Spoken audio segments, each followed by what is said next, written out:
Hello, welcome to the IIT Madras Alumni Fireside Chat. This is episode number 6. We've been running these for the last 6 months. And the overall objective of this program is to show young alumni as well as students and the rest of the alumni group the interesting things that have been accomplished by our senior alumni. So, for example, we have had entrepreneurs, we have had people from the government, and so on participating in it. So, we hope that this becomes a useful exercise for you in terms of learning that's being passed on from generation to generation. And my name is Rajiv Srinivasan, class of 78 electronics.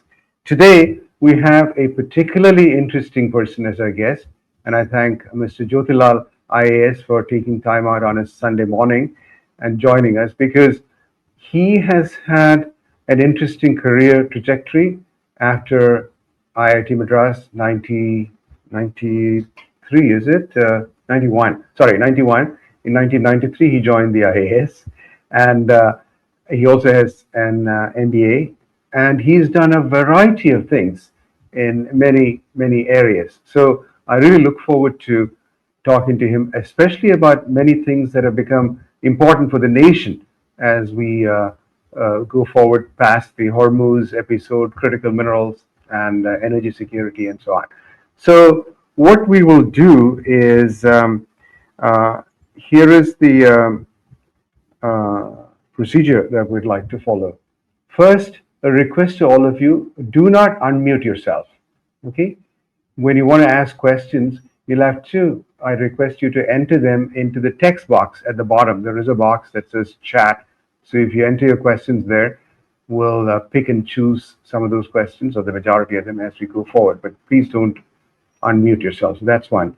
And the way we're going to do this is first, our guest will have an opportunity to give you a 5-minute opening statement. And then after that, for about 45 to 50 minutes, we'll have a conversation, followed by which we'll have the Q&A to the questions that you guys have raised. Okay, and the Q&A, I emphasize again, should not be audio. It should be based on text that you enter into the text box, which is like at the bottom. It says participant and it says chat. So enter into the chat box your question. So without further ado, let me give you some details about our guest today. Hello. No audio, please. Okay. Our our guest today is Additional Chief Secretary, Finance, Taxes, Economic Affairs, Government of Kerala. He is a 1993 batch IAS officer, and he currently is serving, as I mentioned, as the head of the Departments of Finance, plus the Rebuild Kerala initiative, plus taxes, public procurement, planning, and economic affairs.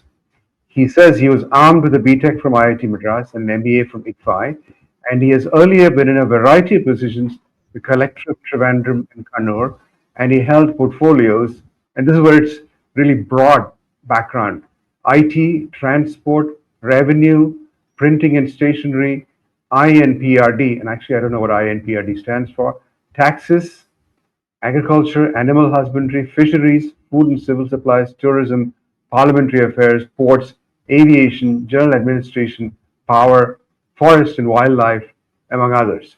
He has been instrumental in several major initiatives, including high-tech agriculture. I'd like to hear about that. Smart City Kochi, Kochi Metro Rail Corporation, Kerala Metropolitan Transport Authority, Kannur International Airport, e-mobility, and the hydrogen economy. So, without further ado, let me welcome our guest on board, Mr. Jyothilal IAS. And may I request you, Mr. Jyothilal, to provide your 5-minute opening statement, please. Thank you, Mr. Rajiv. In fact, I had started my career probably. I initially had computer science. I was learning computer science in the TKM Engineering College. That's where when I wrote IIT entrance exam and got to IIT. So I passed out the same time when my other batchmates passed out from here. I did the chemical engineering from IIT Madras. Then I took a job in GAIL, Gas Authority of India Limited. That's where I wrote the exam, civil service. I got all the rank 18. Uh, Wow. so maybe with IIT background, physics and maths, probably for IITs it might not be that difficult to crack. My senior, in fact, he had got IIT for all India number one. So that is inspiration. Uh, Okay. so he was almost 190 marks above the second rank. That means even if he gets 0 marks in interview, he'll be, because maths and physics, either it is 100, 0 or 1. There's nothing All right. called between. So we could crack. A lot of engineers that come to the from civil. No, in India we used to say that technocrat has to be a bureaucrat to survive both those times. It was 91 when liberalization was just starting. So the Right. India is run by bureaucrats. So we thought, what's the point in we doing all this thing? If you are staying back, you should be in what do you say? You should have a good person. Otherwise, you go abroad. But abroad, you will be a second-rate citizen. So that's why I chose, probably I don't have any regrets. In fact, my batchmates used to say that why do you want to serve the country? You are serving under politicians who are uneducated, things like that. I said that by the time I become chief secretary or secretary to government of India, so that time India will be a different country and you will all be coming back. I think it is slowly that will become a reality thanks to Trump or whatever the Right. happening in the world. So Right. it's a challenging thing. I think compared to any MNC CEO, I think the job of IAS officer or a bureaucrat is you get a diverse experience. I don't think like you are dealing with one thing at least. And now at present I am in finance. I talk all the planning and finance. So every department I can handle. If I am not in get bored with one, I can switch over to another. So it's that diversity is one thing which I don't think any other country gives such a good position. You get export. It all depends on your interest. I started in Orissa and Kalahandi district. I had the other side of the world, like experience of where we used to use PDMs for communication those times. Can you imagine? And the rest of India was using mobile. Then, Yeah. uh, then I came to What is that? You said PGMs. What's a PGM? trained pigeons for communication. So Pigeons. Oh, okay. Wow. so yeah, Yeah. it's so primitive. India was that time so primitive. Those certain areas of the country, but now a lot of changes come. Yes. Mobile phone has come to the country, so now I think we are in a connected world. Then I had various experience from agriculture to the IT, all fields. So it's a very good exposure in last maybe 93 onwards. I think it's a learning experience also. So maybe financially we may not be that much compensated, but the job satisfaction and experience you get there, something which you may not no other job in the world can offer you.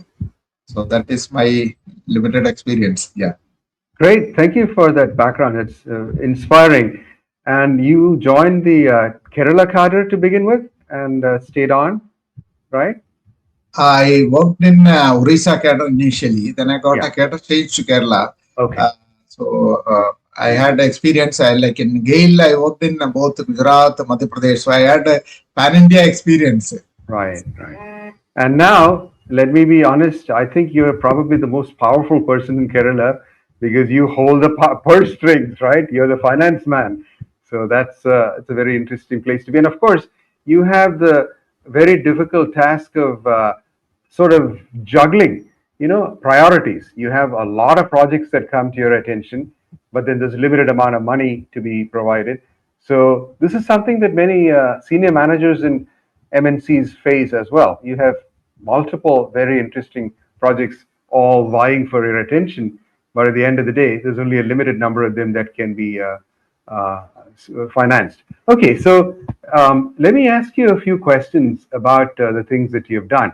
So you, what actually, you mentioned your inspiration was the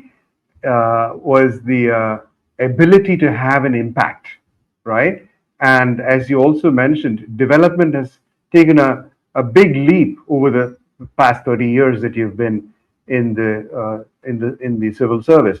So, do you think that people who join the civil services now, will have an equal amount of impact? And would you encourage IIT grads to try for the civil services? Definitely. In fact, as a the basic thing of a technocrat is he applies basically logic and reasoning to problem solving of daily life. This is Right. what the country needs. Maybe earlier times we had a lot of people who had come from language or what to say the humanities. No, it's not. Humanities. Humanities is a must. Science with the humanities both are essential. But the Right. only thing to take the country forward, if you see those countries which are in the middle income trap, they could Right. come out of two things. One is technology or for a massive capex infrastructure development. The China went for capex, massive capex. They didn't never looked at what is a no, your economy itself. You don't know what is a fiscal deficit or revenue deficit. Right. But they went for capex that has got its own effect. Simultaneously, they went South Korea, for example, chaebols. You need to capture the world market. That means you need to have access. I say always say trade and war are two sides of the same coin. First, you need a market access trade. You use the army, everything for what is it, gaining into that. What India has to do also is India was one. In fact, I did the inventorization from the entire wealth of Padmanabha Swami Temple, where 12th and 13th centuries, if merchants of Venice used to come for the spice trade, they exchanged the barter system gold coins. So that probably India was in a very good position as far as the world trade was concerned in those times. But where we went down, we didn't develop our infrastructure, we didn't develop our port, we didn't develop a mass motherships. So I think this is an opportunity to go back to the future, or what do you say? So world trade you need to have. I mean, nobody is going to give you market access just like that. So the second is technology, like Israel and South Korea. I think they went for technology. Even now, I think AI. So AI also I was just analyzing. You need first the power minimum 3x to 10x. I still remember the Satya Nadella's father was our senior when I was in Orissa. He was the RD secretary with Narasimha Rao, P. Narasimha when he was the prime minister. So he used to visit, I used to accompany him. We need to learn from our older generation. They are meticulous people. I need to receive him and then I have to take him to the individual DOCRA, IAI units, show him. So I need to be first thorough about every department in the field. So we are all trained in that way. His son is the Microsoft CEO. So he used to till 1 o'clock. And my collector, Ashok Dalwai, he also almost 18 hours he used to work. That is why I think Orissa is now one of the most surplus state in the entire country. Can you imagine? They are 50,000 crore surplus. So they have no finance. Only they went for reforms in a massive way. It's one of the poorest state otherwise. People are dying of starvation. Now they are, I think, one of the richest in India. So I think minerals, auctioning, so many systems they brought. I think systemic changes you can bring. So that's something that really addresses your engineering background, right? In the sense that you become a systematic sort of data-driven person taking your projects forward. And by the way, if I'm not mistaken, in China, most of the bureaucracy are engineers, right? And that has probably had a significant effect on their rapid rise as well. Yeah, definitely. In fact, when you talk about China, there are two things. I always used to say there are three things which are essential: Tantra, Yantra, and Mantra. Tantra is a strategy, Yantra is the machinery, and Mantra is the business process re-engineering, whatever you say. The processes, the machinery should be, we cannot go for a Formula One race with the old ambassador. That means machinery should be also modern, and then it should have the business process, which are like, we are now amending all the procurement manuals, which are all outdated. So the second is the strategy has to be very clear. For example, when they had to take over Tesla, what they did is they asked Tesla, what do you need? I need a best battery technology. Then based on that, they started 500 courses in all universities. Can you imagine 500 courses on battery technology? I think they then R&D, I think 50 million or something they invested in R&D. So R&D, government funded by private operator. So they develop new courses. They have overtaken Tesla in the battery technology. That's why I think BYD is now leading as far as the EV is concerned. I think that strategy, then government supports like trade and war, as I said, they are on the two sides of the same coin. What US president is also using that only. But it's a very interesting time because the geopolitics is one of the key things, and it's an opportunity for India to, because after generally they say after every world war, another new country will emerge. So we need to put the system in place, use the technology, as I said, two things which can take your country out of the middle income trap. It's one is technology, second is infrastructure development. I think these two are critical, and the engineers can do a lot compared to anybody else. Right, and the other thing that the Chinese have done so well is industrial policy, correct? So, as you just mentioned, the battery industrial policy was a very powerful thing that enabled them to take the automobile market. I just read that Volkswagen is laying off 100,000 people because of competition from the Chinese. So the Europeans are in trouble, Americans are in trouble in the automobile market. So I'm happy to see that India is also putting some industrial policies in place. For example, in electronics and semiconductors, and I'm particularly happy to see things like DLIs, like design-linked initiatives or incentives, right? And I just read about something from our hometown, Trivandrum. There is a company called Netra Semiconductor, which is a DLI recipient, and they got funded by Zoho, Shri Jyothilal, also an alumnus.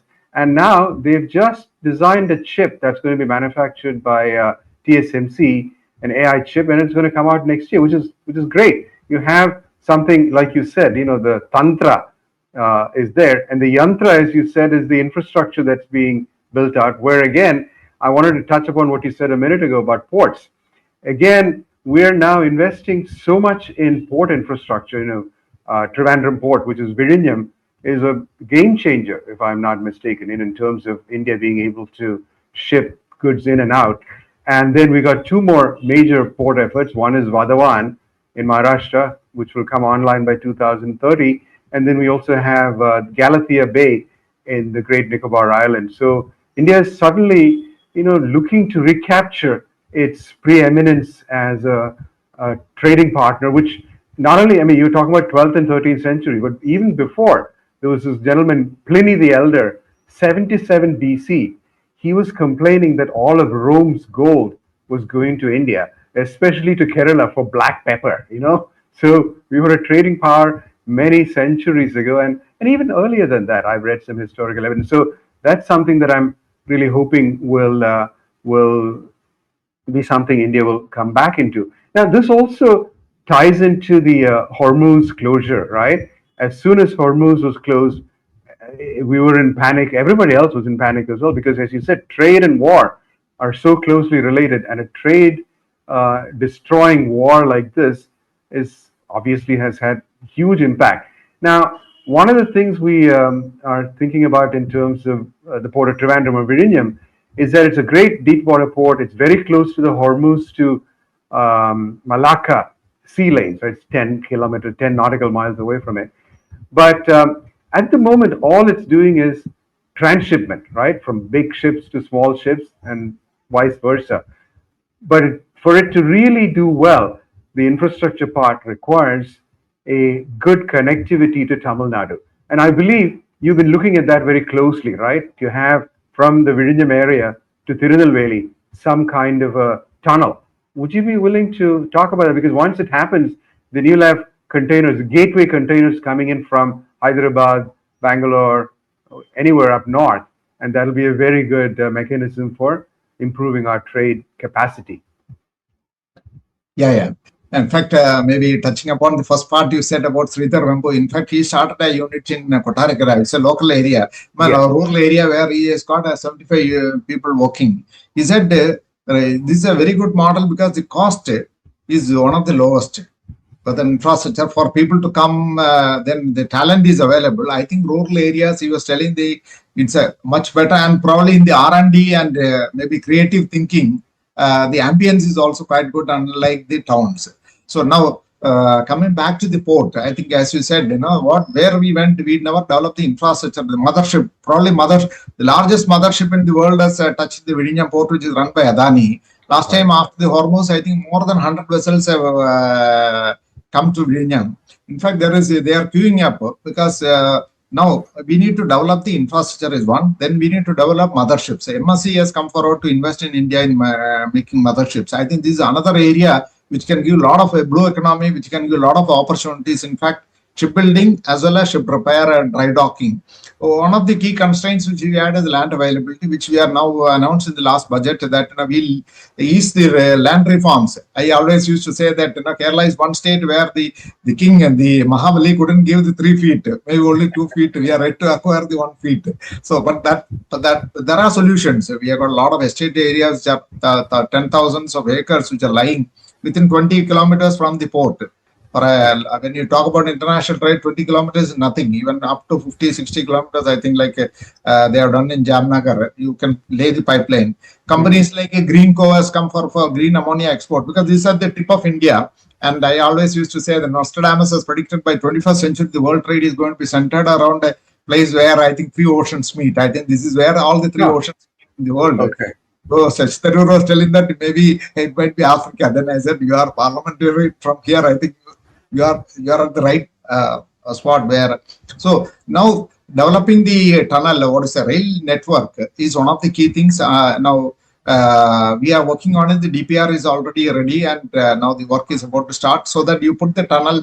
Kerala land acquisition is a constraint, so I think you'll put the tunnel to connect to Balramuram, so that the entire rail network of India can be connected to. So that it is not transshipment. We don't get any revenue. Maybe the we'll be only one looker, and maybe our GST collection will be limited. I think this is the area. Then related industries, as I said, shipbuilding, then repair, anchoring, green energy anchoring. As I said, the green ammonia export to Uniper, they signed with the Greenco. So they are looking at 500 acres near the port, so that they can, compared to any other port, this is shortest. Another one is we are working the IITMAA, India Middle East corridor. I think Jack Sherald was there. He addressed my last World Hydrogen Summit at Kochi. So he was telling India, Middle East, Europe, and then probably you can do both for energy as well as for trade.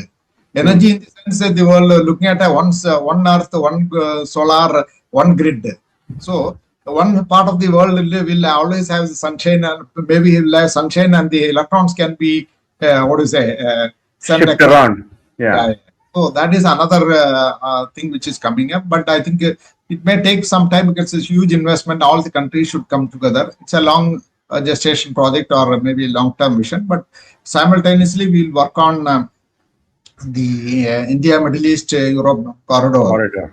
And actually the East-West, the entire trade passed through this, and in fact this is very defense also, it is very strategic point, because the entire East-West trade has to go through the Indian Ocean. So I think not that they like Hormuz we should do it, but it is very strategic importance for India to both protect the port as well as maybe regulate the trade. So no, I agree with you there. In fact, there is an interesting historical example. 1001 years ago, as in 1015 AD, Malacca was closed. Just like Hormuz was closed by Iran, Malacca was closed by the Indonesian empire called Srivijaya. And what happened is that the Chola emperor, Rajaraja Chola, sent a fleet all the way from southern India to, I forgot where his port was, somewhere in near Kanchipuram. And from there, they went and they opened that port because trade is so important. And one more thing I wanted to mention. See, I have the feeling that trade is going to shift from one ocean to the other. Because if you look at the 19th century, it was mostly the Atlantic, right? And in the 20th century, it was the Pacific. I think in the 21st century, it's going to be the Indian Ocean, and we're well positioned to participate in that. So I'm really happy to hear of all these initiatives that are taking place in the port-led area, port-led development. But the other thing, sorry, you're going to say something? In fact, India is the largest market in the world as of now. So if we make our per capita income to $10,000, then we will be developed. India needs to be developed by 2047. That's a plan.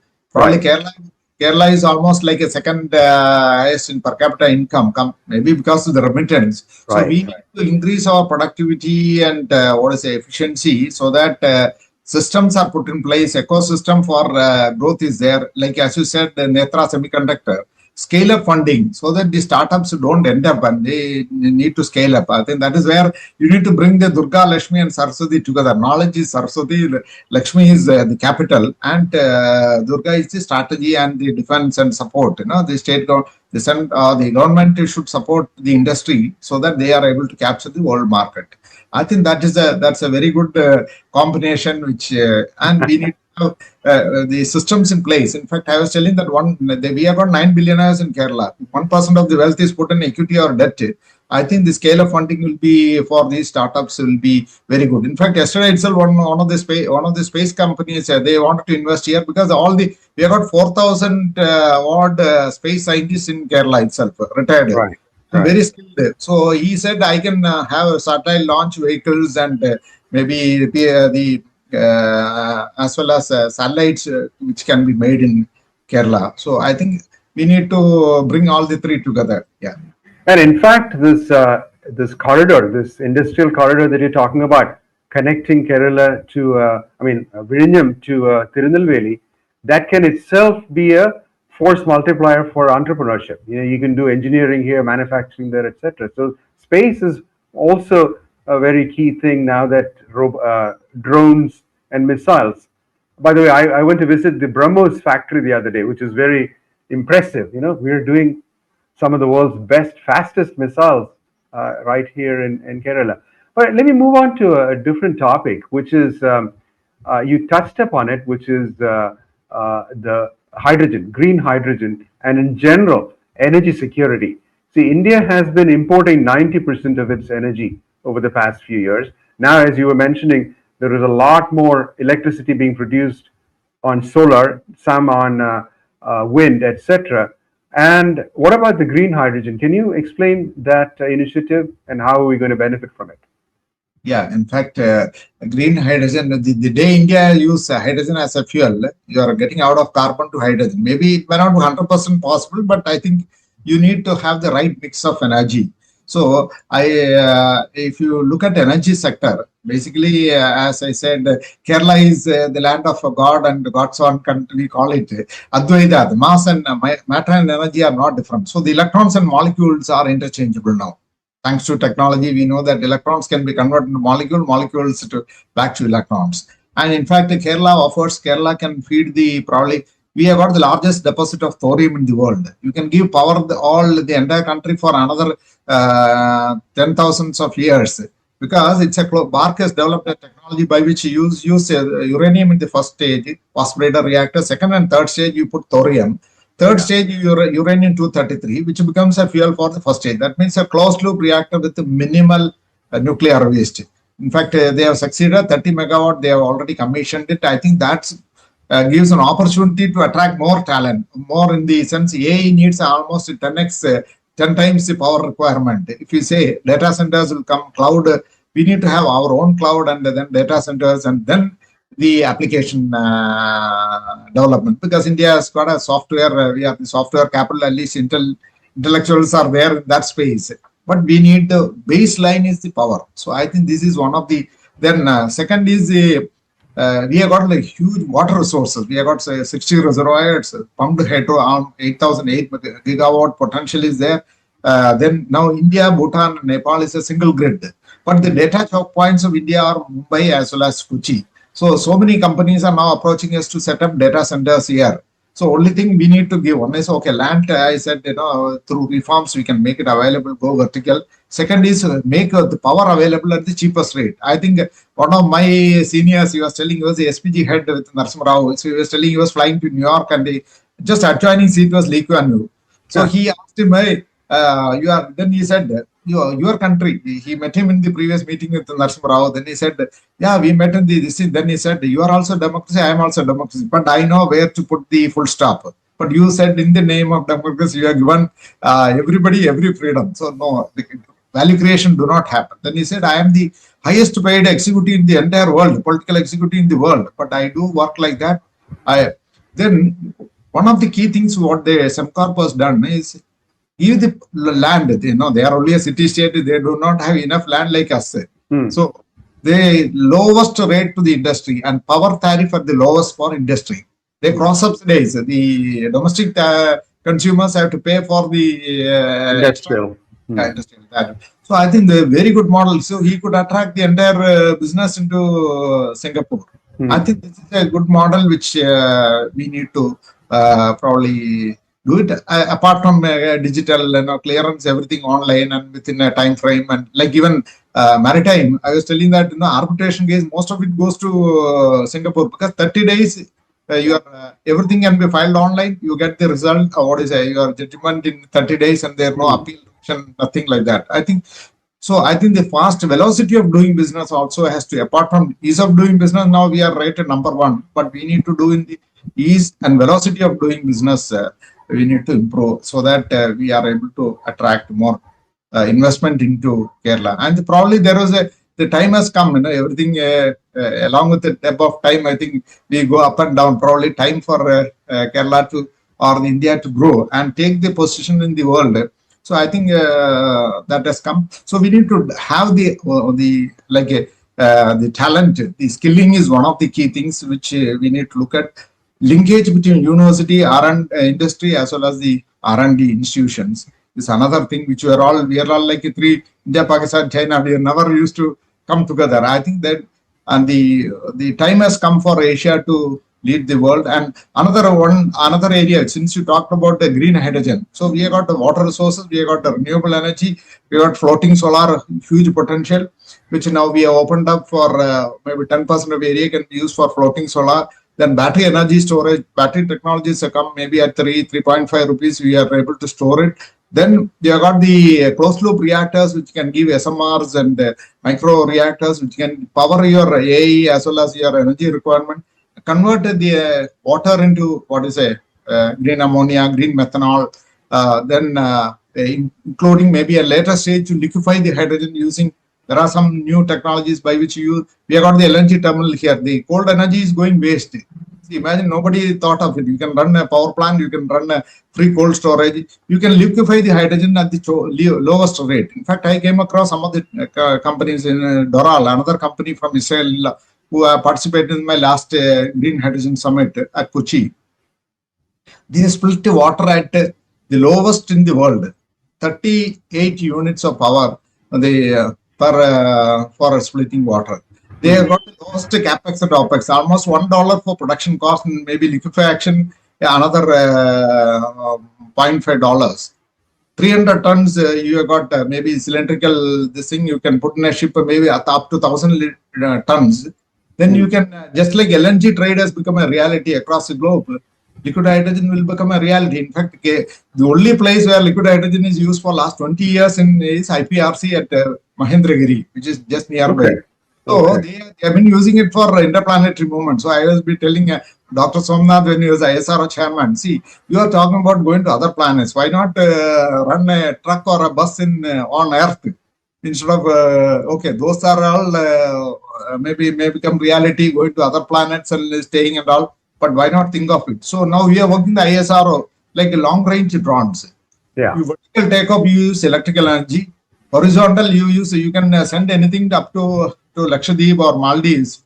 500 kg payload, 1,000 kilometers you can send in using liquid hydrogen. So we are working with the startups and ISRO on making this happen. I think government as a facilitator, we may not be investing money, but I think we can bring all together. That is one great thing. So green ammonia export, green methanol. In fact, Cochin Shipyard worked with Maersk for green methanol shipping. Methanol is another easier low-hanging fruit, just like ammonia. Another maybe in the long run, liquid hydrogen will become a reality. I think great opportunity. You have got enough water source, enough solar. In fact, Bhutan has got 40 gigawatt potential of pumped hydro, but Bhutan has no port. See, all other states have got something, but they don't have the. You have got energy, but you don't have port. We have got port as well as energy, plus only we need to change our mindset. So in this age of information, what is required is a transformation, change in mindset. I think it's really happening. Now, by the way, I just heard about green hydrogen powered train. They have now introduced that, right? There's a locomotive. I saw a photograph. Yeah. Yeah, in the Indian Railway yesterday, I think they launched the first green hydrogen. Right. So similarly for each sectors, both the power, all the mobility sectors, we are getting the hydrogen bus. In fact, the first hydrogen Mirai car I only drove in the country. That was 2019. Toyota brought it. I went to Toyota's head office, met all of them. Seeing my enthusiasm, they sent two second generation Mirai also. One they gave to Kerala, one they gave to Union Minister Nitin Gadkari. Now, Cochin Airport, in fact, India's first airport, probably world's first airport, which has got green hydrogen fueling station. They have got excess solar. That solar with the water they convert into hydrogen. BPCL along with the Cochin Airport. Just outside Cochin Airport, you can see the green hydrogen fueling station, which is virtually except the capex. Other thing is it's all power is excess with them. Water is also excess. So they are converting into fuel. So that's great. So that's a very good move. So it's Atmanirbhar, right? We're trying to become more and more self-reliant for our energy needs, right? And we have to move from reliance to self-reliance, actually. Self-reliance, right? Independence to independence. So I think it's the carbon to hydrogen will make the country. So our import bill will also come down drastically. Your currency become, say, whichever currency you trade, energy, and that is going to be the most powerful currency. I think even these BRICS countries are looking at trading in their own currency. I think de-dollarization may happen. We don't know after the. We'll have to wait for what the election results in the US is. So I think critical mineral is another area where we have got huge deposits of critical minerals which we can convert. We can create the magnets. In fact, yesterday also Pratt and Whitney, they were because we create the titanium here. So titanium. High quality titanium sponge, they started in 1940s in the King's time. I think titanium, neodymium, vanadium, praseodymium, all these deposits are here. So a lot of companies have now come forward to make magnets. Basically, the monazite residue, which we are dumping into the sea earlier, because storage cost is very high, so we used to dump it back in the sea. Now I think India has developed indigenous technology to convert into oxide and oxide to metal and metal to magnets. So a lot of EV, all of them companies have got downstream uses for these critical minerals. So we will no longer be held hostage by the Chinese in rare earths, is what you're saying, right? So that is, in fact, if you see, China has banned all their scientists from flying outside or handles these critical minerals. But fortunately, India has developed NFTDC along with the 3-4 companies in India already indigenously developed the technology. Because no country gives the critical mineral technology. They are interested only in import. But we said we need to make it here and then supply the magnets. We can probably supply for India's requirement as well as maybe we can export it. Now that is interesting because see, the Chinese have used rare earths as leverage, right? Americans are now using Anthropic and other AI as leverage. The question is, what does India have as leverage? This may be one of the pieces, right? The second would be going back to the ports, becoming the sort of the, not the hegemon, but sort of the manager of Indian Ocean trade.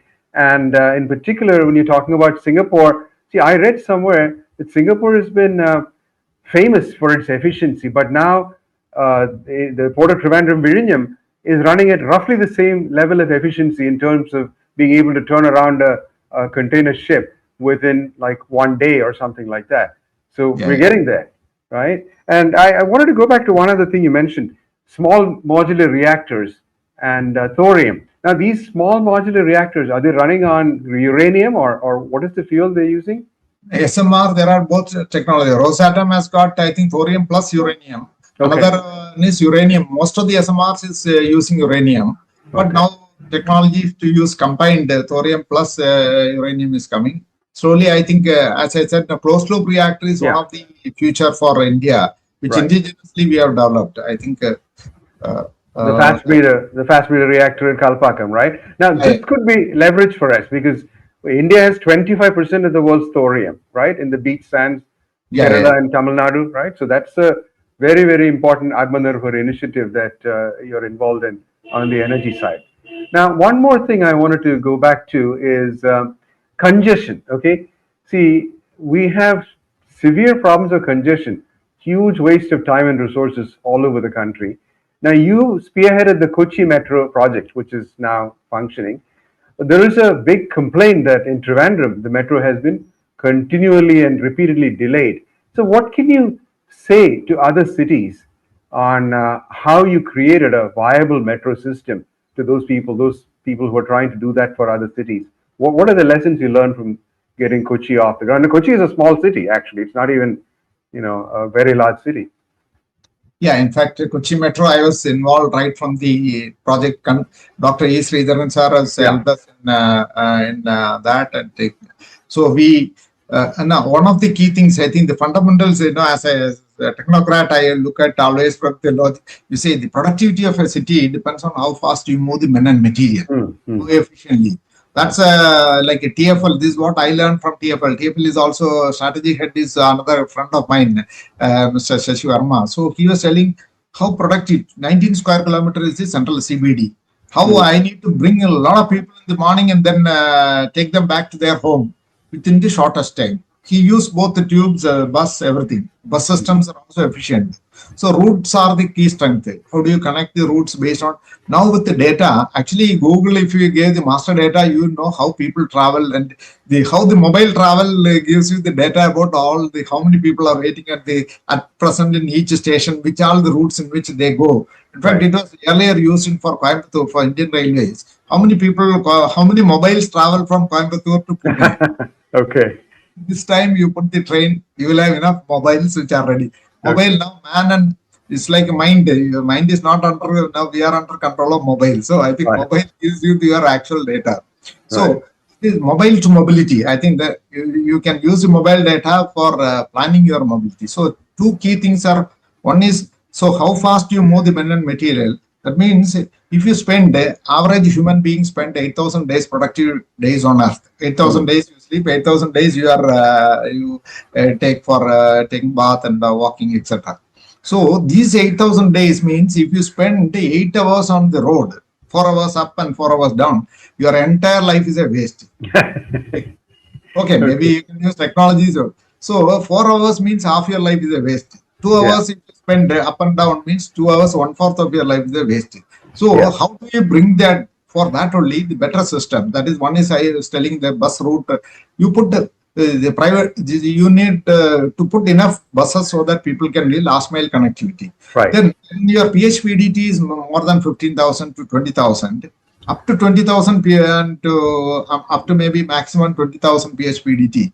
What is PHPDT? A peak hour per direction traffic. Okay. In one direction, peak hour, how many? If it is 20,000, then you don't need even the metro. You can have PRT. In fact, we designed. That's why you need to continuously innovate. I said, the electrons come to our house. Why not send people also in the electrons is small, but human beings are slightly bigger. So why not use? Because for me, land acquisition is a constraint. So we designed now electric pole. It's a steel frame. You can just put replace 40 centimeters only you need in the median. Now you put that on top, you put the PRT, personalized rapid transit systems, which use electricity. It needs both the power and connectivity. It's a driverless pod. The pod, okay. Yeah, pod. So this is good enough for second, maybe cities which are less congested. Beyond the 20,000, you need a light metro. Then you go into metro. So second is integration of the various modes of transport into one. That is where I think with Nandan Nilekani's foundation, we open mobility, Beacon protocol, we developed the open protocol so that you can seamlessly integrate various modes of transport. Like auto rickshaw, bus stand, then metro, rail, everything can be integrated so that you can it's like a buyer and seller are brought together. Cost of intermediation is nil. Uber and Ola, basically their cost of intermediation only is their profit. They have now accepted there. So how that we took it almost, it took 1 year for me to train 5,000 drivers. Initially they were skeptical why I am trying to put some what is this open protocol? Is it data theft? But finally it took Kerala. Transformation is a slow process.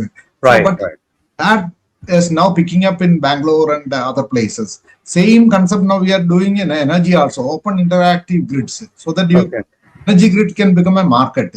You don't need just like Singapore. Singapore Exchange only runs the EMC and EMA. Anybody can generate, anybody can sell. We only give the market for that. So Kochi Metro, what we did is we integrated the last mile connectivity. Then you need a lot of new improvements have to be there, transit-oriented development, then value capture framework so that you make it viable. Fortunately, then we use the waterways, water metro. Okay. In fact, I was involved in entire thing, including the hydrogen boat also. We started with electric boats, then we replaced the fuel cell. Instead of the battery, we used the fuel cell. We made the first hydrogen water metro also in Kochi. Connected the islands. So the last mile connectivity is taken care of, and then it becomes a viable. Now operationally they are viable. Kochi Metro is viable. It's very rare that metros become viable because being a public transport and cheap. Now same thing we are now planning for both Trivandrum. DPR is being prepared simultaneously. The Calicut city. Yeah.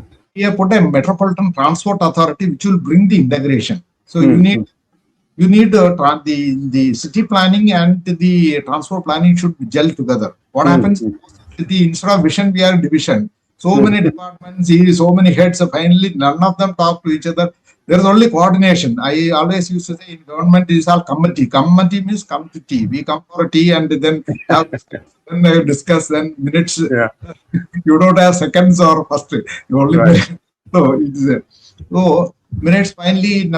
It doesn't. So you need to integrate right from the beginning the city planning with the transport planning. Yeah. Data is key because data to information to knowledge to wisdom. That's a transformation. I think data points now with the digital age we are able to get the data. You don't need to do a survey. Actually, write the real time data from the city from how the mobile moves.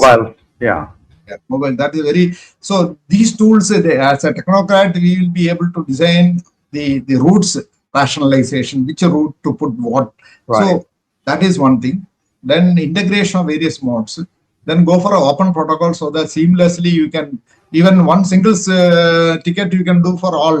Those are all innovation. We need to continuously innovate so that public transport system become more efficient. If I always used to say Bangalore is my wife's place is Bangalore, so that Nagara, how we can convert into Naraga. You congestion improve, you increase means then that productivity of the city comes down. So it is one of the key things which and it's the most challenging also because India is getting urbanized fast. So we need vertical in maybe separation. Like PRT is one which goes up, the other normal traffic goes down. So there is a great separation. Used to say God is the best architect because none of our vessels there is no signal. Had there been a signal, then our blood vessels would have got blocked or chopped at some point. That's it. You will have heart attack. So it should always great separation. Then what is the mixed traffic? We need to segregate, integrate the various modes, and plan your cities and how which you can give higher FAR for the maybe in the along the transit route so that more and integrate those things like Kochi or Lulu Mall we integrated with the metro so that maximum people use the metro they can just walk across. So I think those are all things which will help. And not only that, these infrastructure the infrastructure for metros can turn into high-rise commercial buildings as well, because I've seen this elsewhere like in Tokyo or Kyoto or someplace. The 14-story building is the metro headquarters. So, you got shops and offices and things like that. And one of the comments there is just as an aside, I don't know if you know this, one of our alumni, Sandit, his company runs solar boats in Kochi, right? Solar ferry boats. Never. He built the Aditya boat. When I was transport secretary only, we built the first solar boat in India. His company has built for us and Aditya. Then that was beginning. Then later on, now we went ahead with so many other solar based. They make 1/3 of the power from the solar. Then remaining we use for you charge from the stations. Okay. All right. Now moving on to a couple of other questions. See, you've mentioned a number of infrastructure and development projects that you've observed. Now, can you name, this is a tough question, can you name 3 of them that you think will be really transformative? Infrastructure or development projects that have not only local implications, but also national implications that will really make a difference. No, in nationally, when you talk about, as I said, one is a global trade. Global trade is maritime trade. So that means it's a port development as well as your mothership building, and then shipbuilding. So that is one side. Second is India, as you see now, mobility, people value for time. Money value of time also increased. So now we need to design our own aircraft. In fact, China has went for their own designing their own aircraft. Now only there are two companies which supply. India being the largest market, emerging market, and so many new airstrips and airports are coming. We need to design our own aircraft so that apart from that, last mile connectivity, we are working with Professor Satya, IIT Madras, eVTOL, electric VTOL, so that you can connect last mile connectivity. You can connect the towns with the nearest, the airports or the. So this is for a last mile connectivity. The second one, so aero. Then actually our mission Samudra, which we are launching, nothing. This only how we can tap the maritime sector even for cargo movement as well as passenger movement. Hovercrafts we are now trying both waterway as well as in the sea, because deep sea waves are slightly less than 2 meters. So this is mobility is one of the key things. Apart from that, you create wealth. You can create wealth only from what high elements. So I was telling you, one is land, sand. Critical mineral is one, water. Pumped hydel, then hydrogen, green hydrogen. Some of the startup very interesting. When the Hormuz was blocked, he said, I ordered for a piece. Startup which has come, he said that you put 1 liter of water, you get the free, you don't need a gas. What he did is, already they are using in Japan and some areas. They split the water into hydrogen and oxygen. Hydrogen, they fuel it, you can use it for cooking.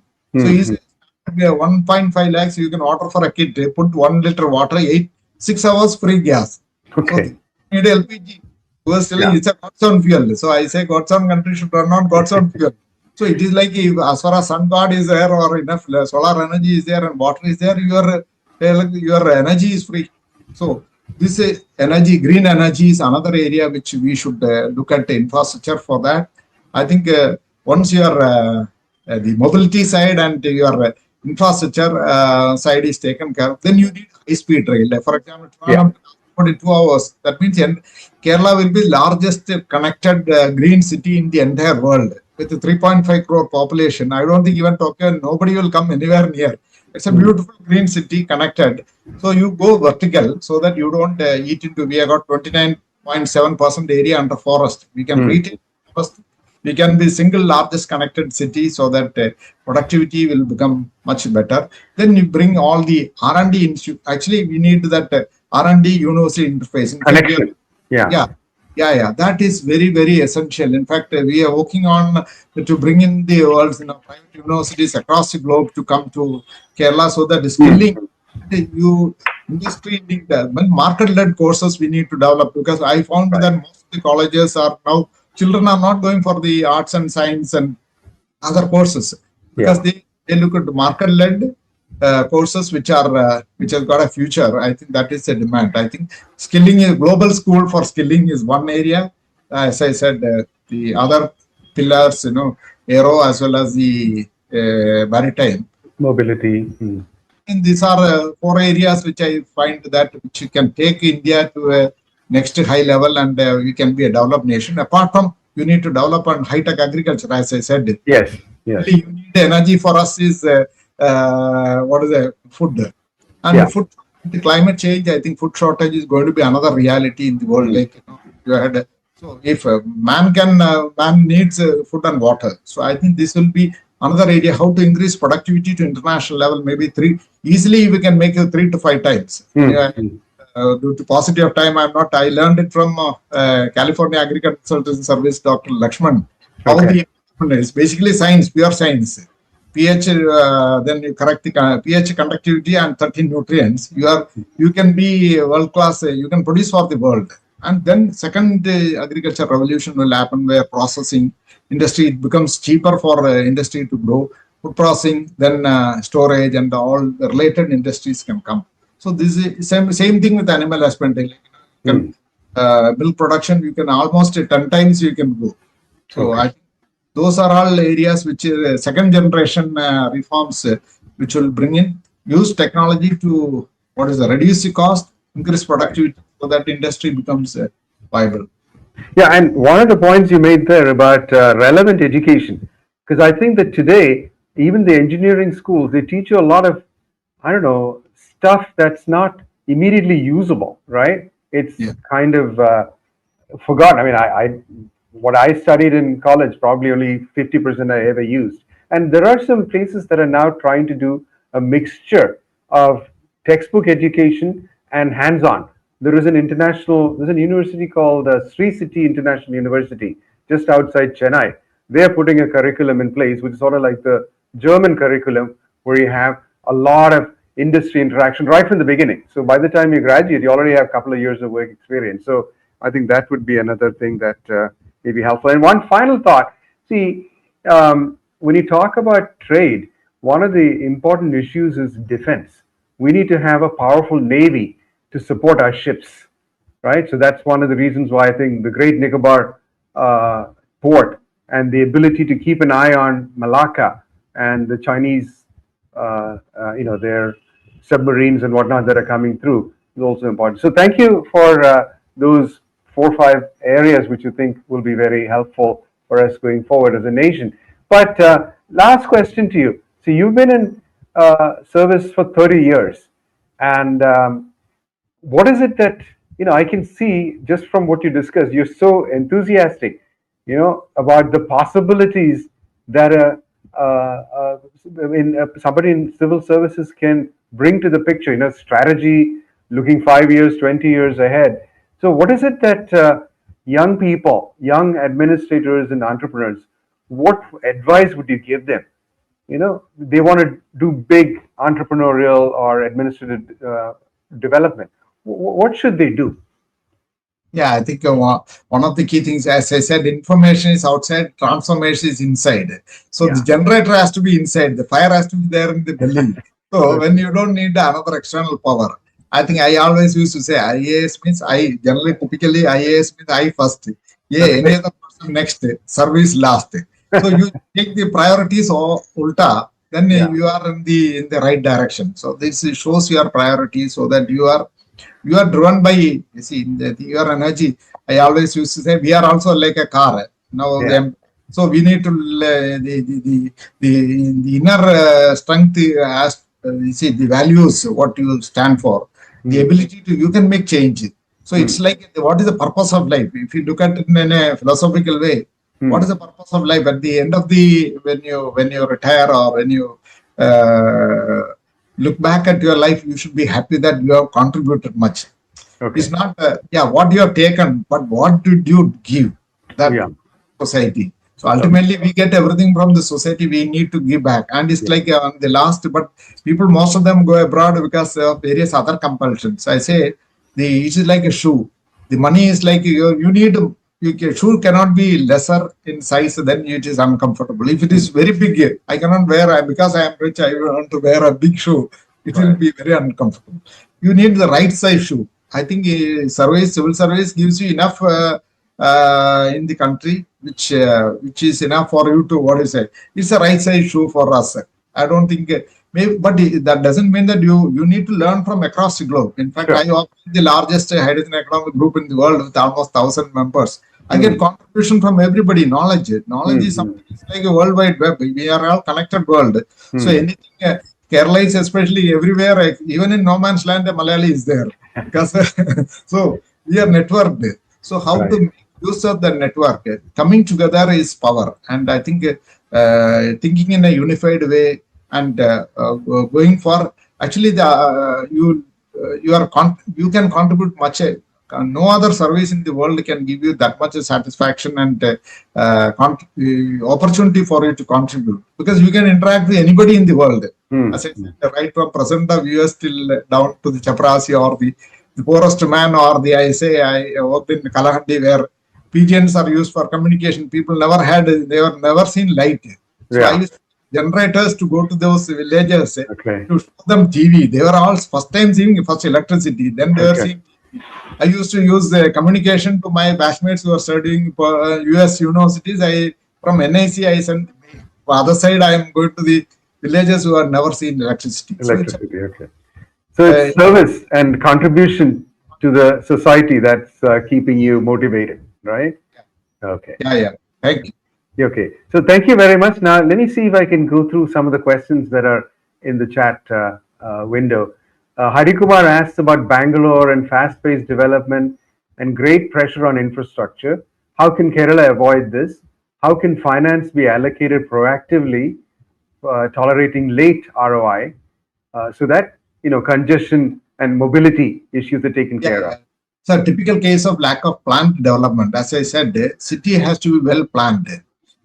So the transport planning as well as your city planning has to gel together. Now, if you leave everything to real estate people, they will go for the cheapest option. They will try to create the they leverage. They are the ones who are getting the benefit out of value capturing is done by them, not by the government. So typically, the government has to regulate in such a way that your traffic allowable and the your develop. Otherwise, you need to go for metros to connect to these maybe multi-story buildings which are coming up. Otherwise, a total lack of, I find that lack of infrastructure development, which is commensurate with the development. It's all run by private individuals for their, I think it's a lack unplanned development. That's why how you can convert Nagara to Naraga is the best example.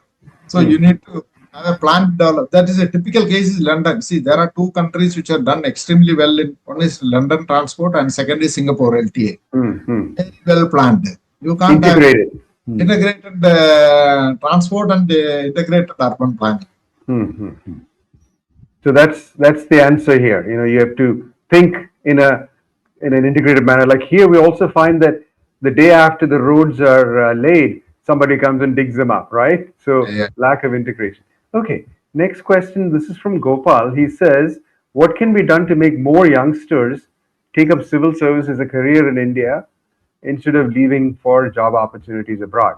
What is your suggestion for that? Yeah. So in fact, my batchmates, some of them, Balaji, all of them are there. Some of them left for, three of us only wrote the civil service in IIT Madras. Those times the craze was for going abroad or going for MBA. So they are partly correct those times. Now, actually, the opportunities it is all, the choice is yours. You can choose what you want. If you are looking at maybe higher studies, okay, go abroad, or you like management, you go for that. But otherwise, this gives a wide range of opportunities for the youth to contribute. And now, in fact, the bureaucrat, why India is now progress so much. I think a lot of technocrats have come into the service. Whether you see AI, most of it is all driven by the engineers or the technocrats who was contributed to India's growth in IT field, or because the decision making there are two things. Change manager needs both the domain expertise as well as the system, how the system works in the country. I always used to say in our time, technocrat has to become bureaucrat to survive. Bureaucrat has to manage, politician to survive, which is not even taught in Harvard. That management manage it, and politicians do business to survive. So ultimately, business to business is the transformation. That means we need to talk about the cost of money, the cost of doing business has to be least for you to attract. How you can reduce it? Okay, one of ease of doing business, digitization, then velocity of doing business, and how much money circulates. For one small example, before closing, I'll tell. We did the analysis when you see Kerala economy, remittance is coming, out of which 2 lakh crores goes outside a bank. Banks, if they say that we don't have enough projects to fund, they take the money to maybe Maharashtra or other states where investors are putting. So 2 lakh is my drain. Then I said 30 lakh people are there, Bengalis and other places, the people are come and they are working because we need labor. Labor market also demand. They use only the money for, if they don't create value within my system, my economy is going down. About 30,000 crores goes out. Next is the children. Earlier, children are studying outside. Parents are sending money out, 8,000 crore outside, including Ukraine and other places for MBBS and all. So that much money I am going. How I can make sure that the value creation happens within? It's Indian model is a value transfer. PSUs, all of them are value. They don't create value. Private sector creates value. We do value transfer or value destruction. Mm. Nation depends on how the value, if it's a company, if we analyze it, share value, but we are Right. not listed in any stock exchange. So, but value creation has to happen when we are the ones who have to contribute the value. Then how do you, how I can make that money circulate within the economy? See, the Right. same rupees I give to another person, that person vegetable, finally it comes back to me. If it's, that means satisfy 10 people's Right. requirements, the money has come back to me again. See, Circulating. Yeah. circulating, that creates economic growth, and the value creation has to happen. Right. That should be the focus. I think India is in the right track. Only we need to create the ecosystem, right? Maybe you're right from education, the syllabus modifications, Mm.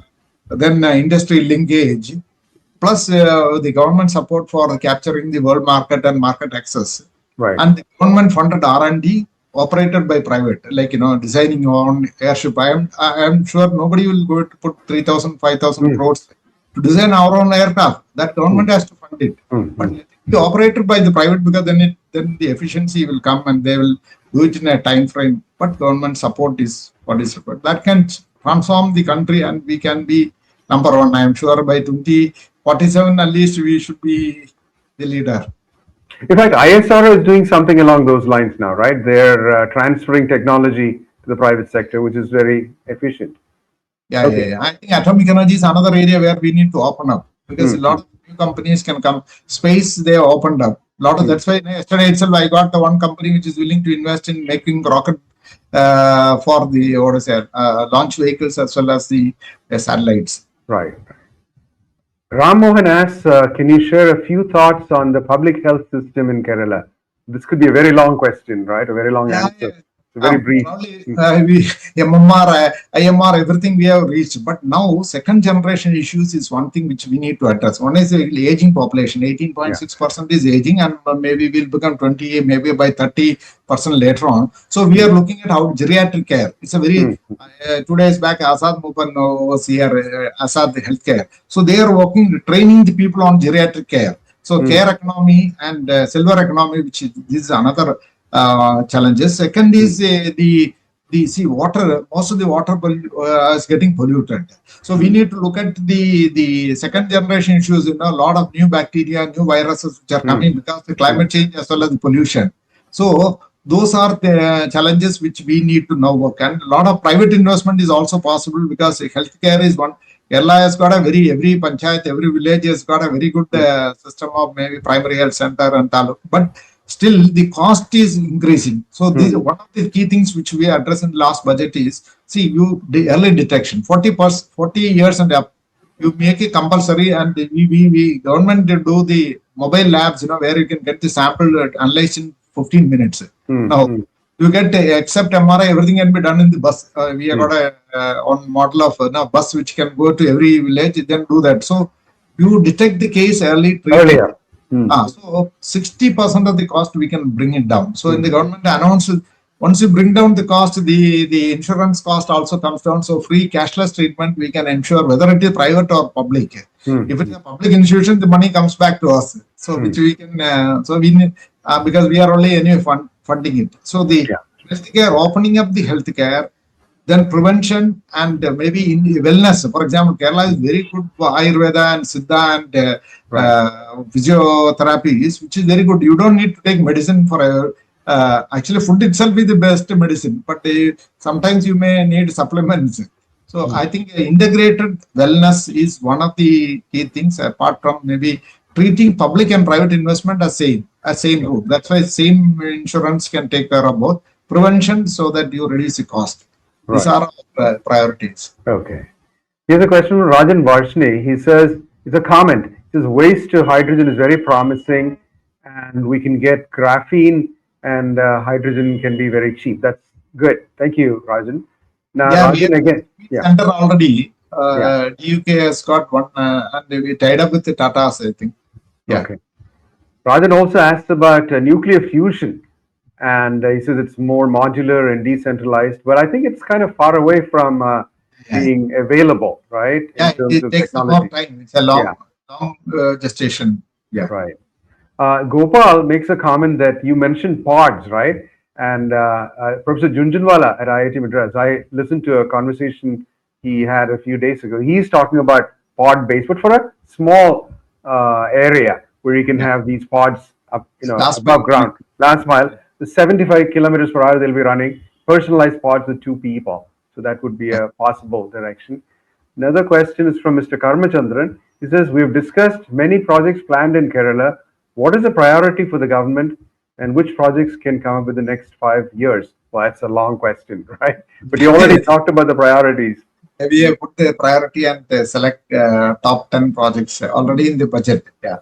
Yeah, okay. Then Pingley thanks you for sharing your thoughts for how the nation can move forward. Then Gopal has a comment. I already move on to another. Here's a question from Shekhar. Rajashekhar Reddy, chemistry professor, VIT. What are the current challenges in water quality monitoring and converting wastewater into clean water? Any thoughts? Yeah, in fact, there's one project which you are now working. Dr. P.K.C. Boss is a senator in Germany. He's from Kerala only. So he's only taking up the Yamuna cleaning, sludge to gas, and gas you can use in the piped natural gas supply. So the Elandur, all the Aqualam Lake, which are all very dirty, you can convert. I think he is expanding it across, including Chennai and other places. So this they generate the gas and then use that the entire sludge will be converted the waste into wealth. So another one is wastewater. We are already done in the last hydrogen summit. They got our College of Engineering here. How the wastewater, we have got 100 mld wastewater which comes out from the sewage plant. How you can use it for generating hydrogen, convert it into fuel. So those are innovations which will help in treating the sludge as well as the waste. Here's a question from Vishal. He says his father is working on Vizhinjam port construction, specifically on the casting of acropods. I don't know what they are for the ports. There must be the four-legged things, right? Tetrapods. Okay. He's talking about the transportation issues and the delay based on the construction of the highway. I guess it's NH66 Karo to Nagarkoil, which has bumped up the cost of transportation significantly. And is there a way to collaborate with the Tamil Nadu government to accelerate the construction of the highway or any other solutions? Yesterday only I was talking to both secretaries, my batchmate Uma Shankar. So we are working on both on the outer ring road as well as the Tirunelveli connection, apart from the rail line. So it's a must. I think this is what happens. The port will be benefit only our infrastructure connectivity. Yes. Speeded up. Unfortunately, there was slight delay on the part of maybe inland acquisition and road widening. Yeah. Okay. Good. I think.